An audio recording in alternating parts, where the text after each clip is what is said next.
Hello guys, welcome back. In today's video, I'll show you step by step how to screenshot on Android. If you enjoy this content, make sure to like, subscribe, and let's get started. So to make a screenshot on your Android mobile, the first thing that you will do is to press the volume down button and the power button at the same time.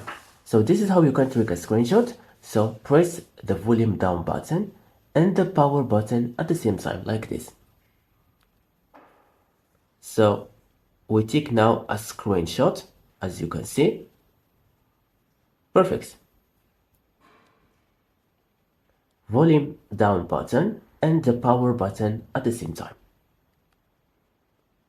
Perfect. Now you can find your screenshot on gallery. So go to gallery and you will find the screenshot that you take. Yeah, so that's it. Thank you so much for watching me. If you found this video helpful, please give it a thumbs up and see you to the next video.